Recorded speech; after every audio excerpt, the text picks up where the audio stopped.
Christophe Guillotot, bonjour, vous êtes le président du conseil départemental. Je vous ai invité ce matin, j'ai envie de vous demander d'abord, comment va votre copine idéale? Ma copine idéale va très bien.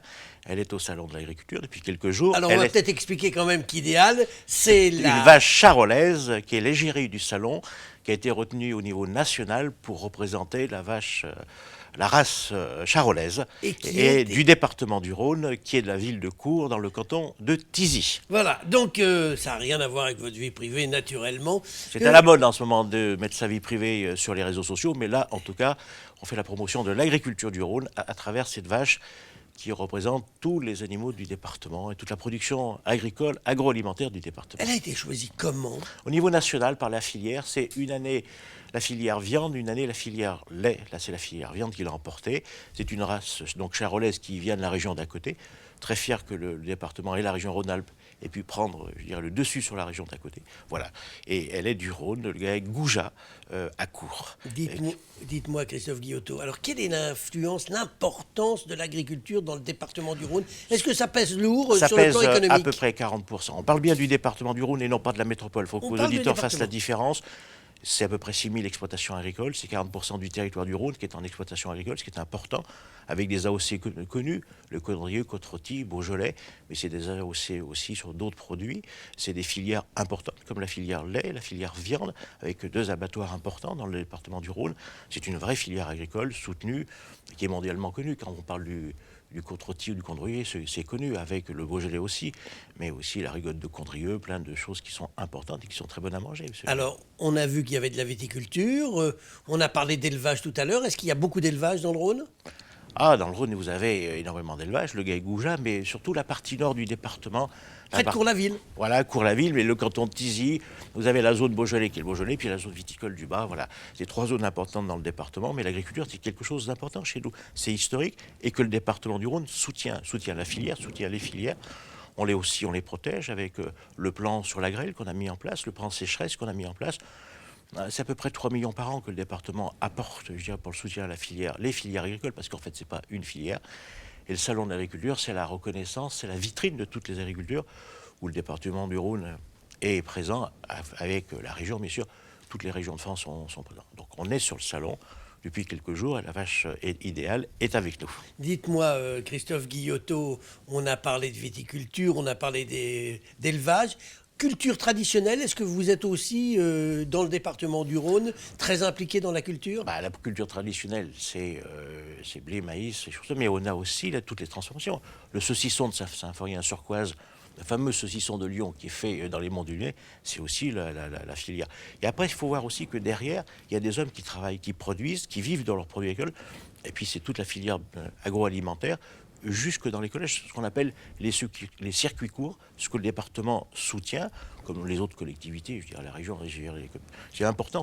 Quand on fait les circuits courts, on soutient notre agriculture, on a des produits qui vont plus vite, je veux dire, de la production à l'assiette de nos... Le département du Rhône, c'est à peu près 2 millions de repas dans nos collèges. Donc on fait travailler aussi nos agriculteurs, et ça fait aussi... c'est bien de bien manger dans les collèges du département, mais aussi de ceux d'ailleurs. Dites-moi, Christophe Guillotot, 2 petites questions. D'abord, le président de la République a annoncé en fin de semaine dernière qu'il reportait l'interdiction du glyphosate. Pourquoi on ne peut pas interdire purement et simplement ce produit dont chacun reconnaît qu'il est dangereux? Chacun reconnaît qu'il est dangereux, mais vous avez des agriculteurs qui travaillent avec ce produit depuis des années, et on n'a pas de produit de substitution. Mais avant, on faisait bien de l'agriculture sans glyphosate. Avant, on avait d'autres produits. Avant, on travaillait à la main. Avant, il y avait... Voilà. Mais la difficulté aujourd'hui, c'est que ce produit est ancré, je veux dire, dans le fonctionnement agricole, notamment sur la vigne, sur beaucoup de choses, et que enlever le glyphosate d'un seul coup, c'est compliqué. Il faut trouver un produit de substitution qui soit moins pour certains polluants ou moins nocif, ce qui est peut-être vrai, je ne suis pas docteur ni pharmacien, mais en tout cas, supprimer le glyphosate du jour au lendemain, c'est une vraie difficulté. Tous les viticulteurs vous le disent. Dites-moi, Christophe Guillotot, autre question que je me pose tous les ans au moment des vendanges, on nous explique qu'on est obligé d'aller chercher des étrangers pour faire les vendanges. Autrefois, c'était les étudiants, les gens qui n'avaient pas de travail qui faisaient les vendanges. Pourquoi c'est plus le cas? Est-ce que le département pourrait pas dire, on va essayer de favoriser l'emploi local? Vous avez complètement raison. Vous avez peut-être fait comme moi les vendanges quand vous étiez plus jeune. Aujourd'hui, on a une vraie difficulté. On ne trouve pas de main-d'œuvre française, de main-d'œuvre du territoire. Et pourtant, des gens au RSA, au RV, on en a. Mais ceux-là, ils ne veulent plus, ils ne veulent pas. Et il y a des réseaux organisés, alors des réseaux qui sont très bien, d'autres qui sont moins bien, qui nous font venir une main-d'œuvre étrangère et qui font les vendanges à la place de ceux qui pourraient les faire sur le territoire. Quand j'étais jeune étudiant, je payais une partie de mes études avec les vendanges. Ça se fait plus, ça a l'air d'être un gros mot pour certains que de travailler. Mais bon, espérons que plus tard, comme ils font des études, ce sera de bons ingénieurs ou autres, ou de bons élus locaux. Dites-moi, Christophe Guillotot, comment se porte l'économie agricole d'une façon générale? Parce qu'il y a des moments où on parle de crise.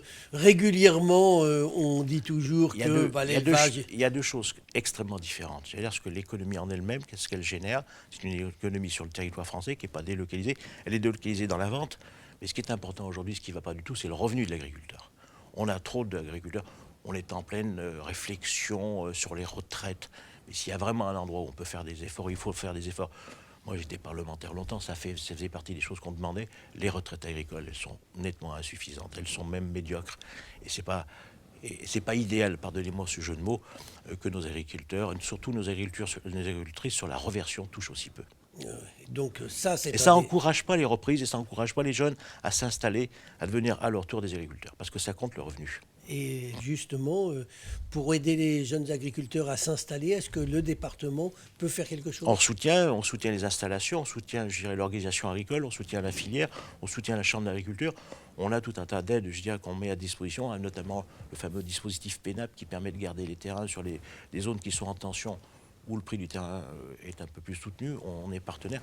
Le département, c'est à peu près 3 millions d'euros qu'on amène pour nos agriculteurs. Et surtout, ce qui est important, c'est de soutenir les jeunes agriculteurs et l'installation agricole. C'est ça le plus important. Eh bien, je pense que tout le monde vous aura entendu, écouté et rendez-vous pendant toute la semaine au Salon de l'Agriculture. C'est 1 million de visiteurs, dont plein de Lyonnais, bien évidemment, et d'habitants du Rhône. Eh bien, on se vous donne rendez-vous au Salon. Christophe Guillotot, je vous remercie. Merci Gérard.